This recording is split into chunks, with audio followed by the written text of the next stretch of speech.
God bless you guys. Welcome to Hood Church. Can I get an amen? Amen. Well, tonight is going to be a pretty cool and special night. I like to call a couple of guys forward, and one of them is very, very special in my heart. No, it ain't you, bro. Dang it. It's joking. You're the same. You're the same. First of all, I'd like to call Jason. Jason, please step up.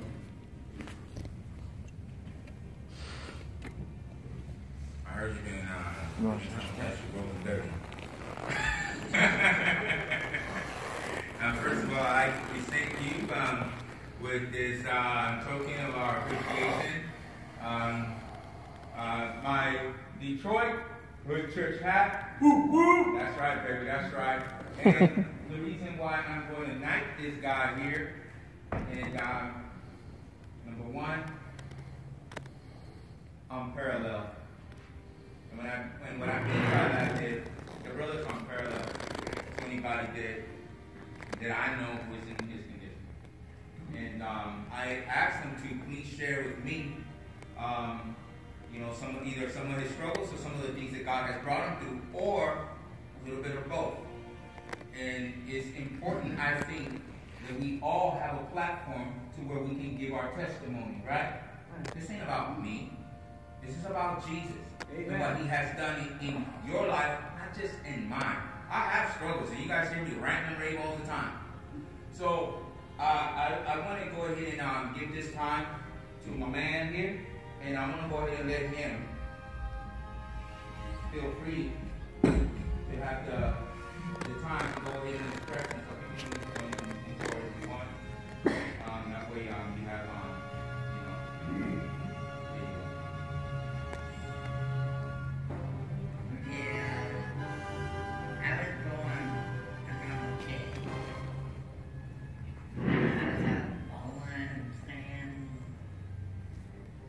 with my brother Russell there in the audience. We were just out having a good time. But like about a year ago, it's when I had my car accident where they put me in a wheelchair. It made it hard to stand, my legs would hurt. But I just look to God and thank him for everything, because if it wasn't for him, I would not be alive today. And I know that he's not done with me. He keeps me here to spread the word to everybody to stay strong and to do it with him. Don't do it alone. God, do it with him. He is the way, people. And I have noticed that when I walk away from him, he puts me through storms. And these storms that he puts me through tend to be accidents. I'm talking about vehicle accidents. My very first one was when I was going to pick up my brother, my blood brother, and my family. From work, I was drinking and walking away. In that accident, I almost died from it. And my aunt told me, Jason, it's because you're walking away from the Lord. He's trying to draw you back in. So I went to church and I just confessed to the Lord, saying I'm sorry. I asked for forgiveness back. And then again, about 6 months after that, I walked away again and was going on with me. Got into an accident, but I wasn't driving. I could have been killed there, but the good Lord's got a reason why. He keeps me here. And I believe it's because about Raul and his beautiful wife and my brother Chris and my two bros out in the audience. He's got me here to talk to everybody.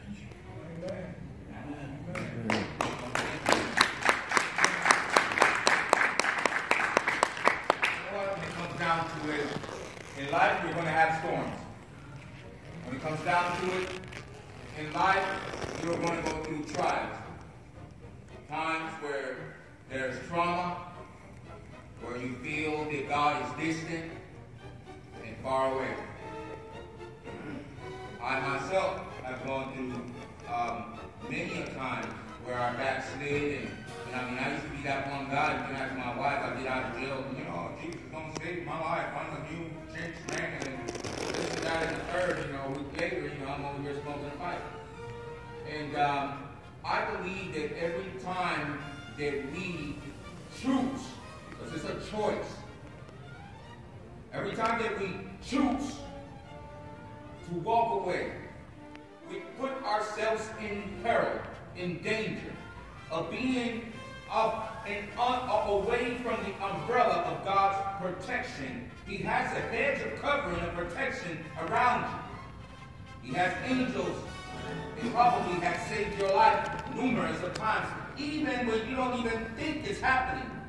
It could be as simple as a train making you late for a dinner reservation, or it could be as simple as, you know, you not being able to get out of the line quick enough during Christmas shopping.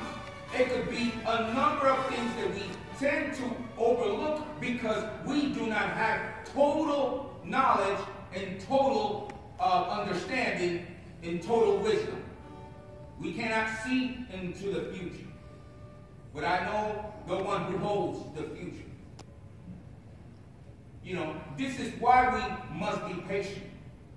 We don't know what God has in store. And when we get ahead, and when we try to control things, and when we try to push our way, and try to manipulate, amen, what we want, when we want and how we want it, we tend to trip ourselves up.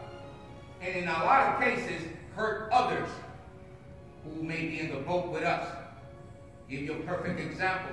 Jonah, when he decided that he was not going to do God's will, the story of Jonah, everybody knows about Jonah and the fish, right? You know, he got swallowed up because he did what? He didn't do, go ahead, honey, tell me, why? He went the other way. He didn't go towards the direction that God had called him to go, which was to Nineveh. Now, we all have a Nineveh. Nineveh was a fortified city, ginormous. I mean, it was so vast and so big. Even the gates of Nineveh, now watch this, the gates were so thick and so wide and so tall that you could drive chariots on the gates. Now watch this, what I'm trying to tell you is that this was a place where, you know, people were living in sin, people were not doing what they were supposed to be doing, but God said, you know what, I want to have mercy in their lives, and I want you to go ahead and talk to them. But when we decide to walk away and go the opposite direction, what ended up happening to Jonah, he ended up getting swallowed up. Is there a place in your life where you feel swallowed up by the condition of where you are at right now? Because you have decided that you ain't going to go ahead and submit to the will of God and go to the place that he told you to go to. For me, it's just the same. For you too. We're not much different. I mean, our fish is prepared, you know, and God gets to have his way at the end of the story anyway. So, what is the point? Why are we going to go continue to fight against God and fight against his will? I just want to thank you for sharing your experience. And back to what I was saying in regards to Jonah being in that boat.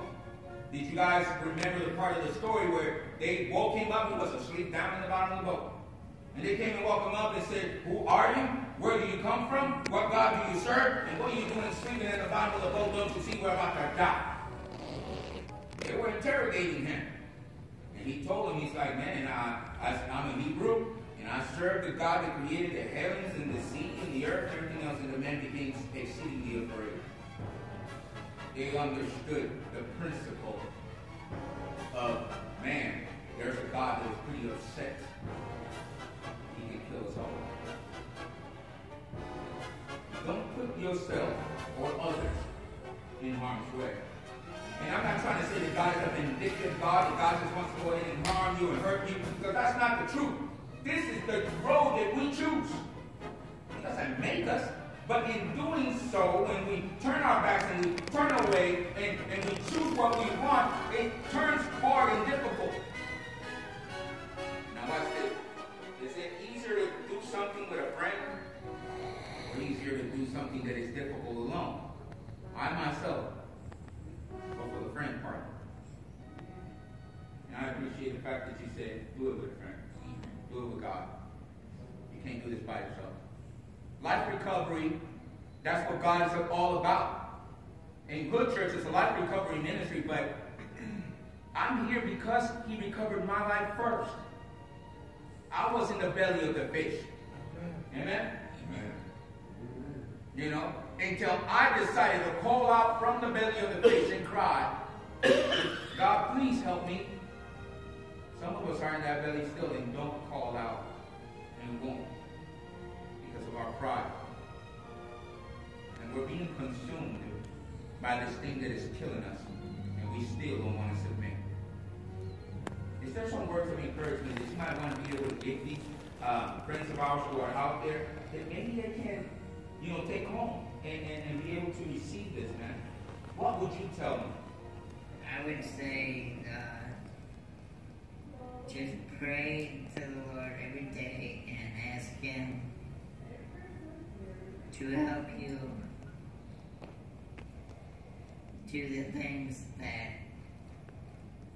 are hard for you, that whatever you struggle with, ask Him to help guide you and to give you the strength to go on with your life and whatever it is that you're struggling with, because doing it with Him will be the right way. If you do it alone, it's not going to work. I know, because it's happened to me. God is no respecter of persons. He doesn't care if you're in a wheelchair or if you got 4 legs. You know what I'm saying? What does it profit a man to gain the whole world or to have both legs and lose his soul? Don't you understand that there's an afterlife? An afterlife. It's very important that you would just pause and imagine. Would you like to enter into a place of torment and hell? And I'm sorry that I have to just be so graphic and real. The lake of fire and brimstone where the worm never dies, because they don't talk about this stuff no more in church. But I don't care. I'm going to tell you, this little church, we don't care like that. We're going to tell you the truth straight up. Amen. We're going to keep it 100. It's either that, okay, for eternity, or you can have, man, I'd rather go to heaven, man, with both arms cut off and both legs, man, half a doggone body. I'd rather make it into the kingdom without all of this. Blind, deaf, and whatever else you want me to go in, because I know that once I get there, He's going to restore everything to me. Amen. Everything that I lost. Amen. Now, what does it profit you to continue to seek out after the things of this world that are going to be but temporary? Because this wheelchair is temporary. It ain't forever. Amen. But there's a God whom is able to do exceedingly and abundantly above anything that you and I can ask or think of, according to His riches and glory, according to the power that works inside of us. He's working in us something way bigger, more beautiful, more glorious, more magnificent than you can ever imagine. Eyes have not seen, ears have not heard, and has not even entered into the hearts of men the things that God has prepared for of those who love him. Amen. Let's give my brother a hand.